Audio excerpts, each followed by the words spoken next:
So here we are at Situs Liyangan, which is an archaeological site in Indonesia, consisting of both Hindu temples and also the ruins of an ancient settlement.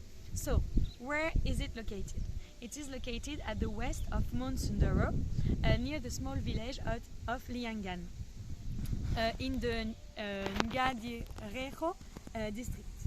It was discovered in 2008. So, how was it discovered? The site was discovered in 2008 by local residents when they were mining sand.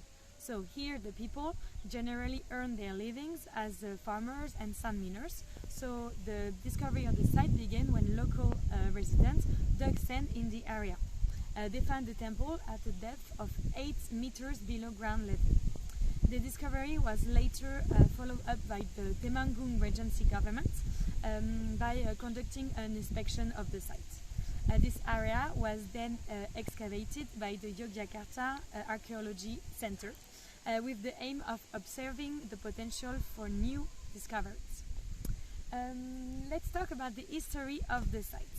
So, the site is part of the history of ancient Mataram, which is indicated by a large and complex settlement consisting of habitation, worship and agriculture. The site of Liyangan can also be called as ritual village, with a duration of settlement since at least the 6th to 10th century of our era, and it is also possible that it existed before, from the pre-Hindu period around the 2nd century, at the height of the ancient kingdom of Mataram. About the age of the site, so the age of Liyangan site is older than the site of Borobudur temple.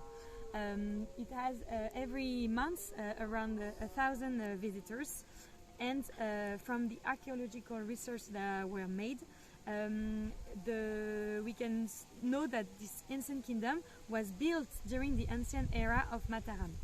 What is Mataram?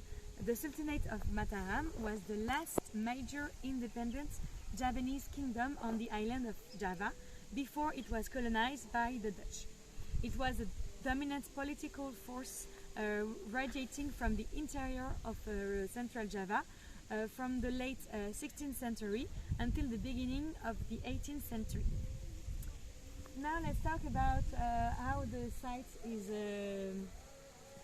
composed. So, first, we can see that there is a residential era because objects and remnants of dwellings were left behind, including former residents, household utensils, and the rest of daily activities.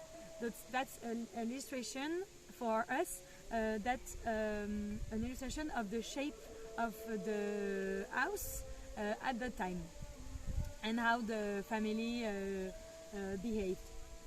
Now let's talk about the cult area of the site. So the cult area is made of temples, and there are symptoms that pre-Hindu elements are the predominance of rock structure and also the discovery of Polynesian type statues.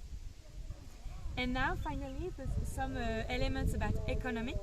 So the Liyangan civilization went hand in hand with the growth also and the development of the ancient kingdom of Mataram. So we can see that this was really the center of the economical power of the Mataram civilization. Finally, how did this kingdom and this site disappeared? Well, it was because we think of a volcano eruption, because as we said, it's just near of the Mount Sundoro, which is a volcano, and so the Liyangan site was buried with and destroyed by this eruption. So now about what we liked about the site. So we liked first the fact that people were very nice to us with some explanation, even if it was not in English, but we could then translate. The site is calm and also very well taken care of. Also, we think that it is very strange and inspiring that the location are of that importance are still discovered in our century, and this proves that there are so many discovered to be made in the future. This also can be linked to what we saw when we were in Egypt, because in Egypt we saw the pyramids, and for example in the Saqqara pyramids they are still nowadays discovering new tombs. Then we can also say that we were intrigued about the fact that the Mataram civilization chose this place so close to the volcano and so far from the sea to establish their big settlements, because usually we see that the big civilization, they go near the sea, and maybe it was because of the fertile land near the volcano, but maybe they had another reason that we don't know about.